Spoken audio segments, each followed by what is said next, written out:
근데 수출적으로 보게 되면 일단 1차적으로는 연구 특화단지가 국내 조성되는 게 되게 중요한 이슈가 돼요. 미국 반도체 회복을 보게 되면 거기에서 지원을 해준 다음에 많이 먹으면 이득을 환수한다. 이건 뭐냐면 노나 가지라는 거죠. 수익도 많이 주질 않습니다. 그다음에 더 중요한 게 이거죠. 생산기술 접근권이 있어요. 디램 반도체 관련된 흐름은요. 경험이거든요. 경험. 어떻게 만들고 몇 센치로 하고 몇 명이 투자하는 경험이 되게 중요하거든요. 근데 접근법이 있게 되게 되면 그때서부터 우리나라 갖고 있는 기술적 역량, 차별화가 없어져요. 미국이 언제든 따라올 수 있는 상황이 되거든요. 이건 말도 안 되는 거죠. 근데 더 화가 나는 건 사실 이거거든요. 인력 양성이거든요. 미국은 인력이 부족해요. 반도체 인력이. 걔네들이 뭔가 키워가지고 우리나라 주겠다는 게 아니라 공장 들어오고 인력도 너희들 양성해서 쓰라는 겁니다. 거기다 혜택도 많이 주면서 쓰라고 하는 겁니다. 그리고 공급 가행도 알아서 해결하라고 얘기를 하고 있죠. 사실은 10대 기업 중에 8, 9개 기업이 일본인 만큼 전 세계 경기에서 주도를 할 때 그 시기 때 미국이 프라다 협의를 통해 가지고 일본을 척 죽였다는 얘기를 하잖아요. 근데 그 안에 가장 큰 내용이 뭐냐면 끊임없이 계속적으로 일본의 반도체 기업을 눌렀던 게 거의 1순위예요. 그때 일본 반도체 기업이 다 쓰러져 버린 거거든요. 다행히 그 미국이 안 가져가고 우리나라 멜론 먹어서 다행이긴 하지만 미국이 그런 나라예요. 최고의 동맹국가라고 하더라도 자기 나라의 이득을 통해서는 과감히 칠 수 있는 나라거든요. 그 대상이 이제 우리나라 바뀐 느낌입니다. 우리나라 반도체 기업을 누르려고 하고 있거든요.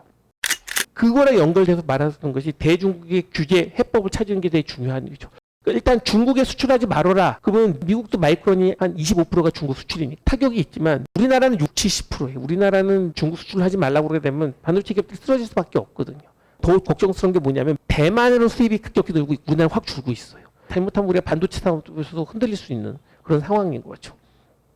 그 다음에 신냉정에 적극적으로 대응하에 관련된 부분이 있거든요. 우리나라가 미국 결정에 반박했다. 우리나라 유일하다고 나왔거든요. 조금 말이 안 되겠었거든요. 무슨 말이냐면 이때 반박의 핵심 내용이 뭐냐면 중국에 있는 공장의 증설을 5%까지 할 수 있게 규정을 한 거를 10%까지 늘려달라고 건의를 했어요. 보통 기업체가 하는데 우리나라가 정부 차원에서 건의 이견서를 미국에 넣었거든요. 근데 그 내용을 보게 되면 약간 의문이 드는 게 미국의 반도체 산업 기관들이 요구하는 퍼센트랑 똑같아요. 미국 자체에서도 10% 늘려달라고 기업들이 얘기하고 있어요. 발맞춰서 한 거죠. 그러니까 무슨 말이냐면 하나 주는 듯한 모습을 짜는 건가 아닌가 그런 걱정이 들긴 하는 겁니다. 마이클론 제재를 했는데 그 부족분 메우지 말라고 하고 있거든요. 그럼 메우지 않으면 중국의 대만 의존도가 높아질 수가 있고 중국의 자국가 양성이 더 강해질 수밖에 없거든요. 우리나라는 미래적으로 너무나 안 좋거든요. 근데 정말 중요한 걸 요구를 못하고 있는 상황인 거죠. 이 보호무역이 강했던 게 처음이 아니라 대공황 이후에도 있었어요. 미국 주도로 유럽 합쳐서 보호무역이 확 늘어난 적이 있었거든요. 그때 세계 경제 규모가 순식간에 3분의 1 토막 나왔어요. 우리나라가 다시 한번 신냉전에 의해서 보호무역이 강해지게 되면 세계 경제가 유축되겠죠. 그러면은 내수가 거의 없이 80%를 해외에 의존하는 우리나라는 쓰러질 수밖에 없어요. 그 다음에 무역 대상국에 대한 증가가 핵심 중에 하나인데 우리나라는 적이 있는 나라가 있으면 되면 안 되는데 브릭스 국가의 경제 규모가 이미 G7 못지않게 커요. 그리고 미래의 경제 규모가 더 크다라고 예상하거든요. 근데 우리나라가 브릭스에 다 약해요. 대체적으로 약합니다. 그러다 보니까 가장 경제 규모가 큰 데를 놓치고 있는 흐름을 가지고 있다고 하는 거죠.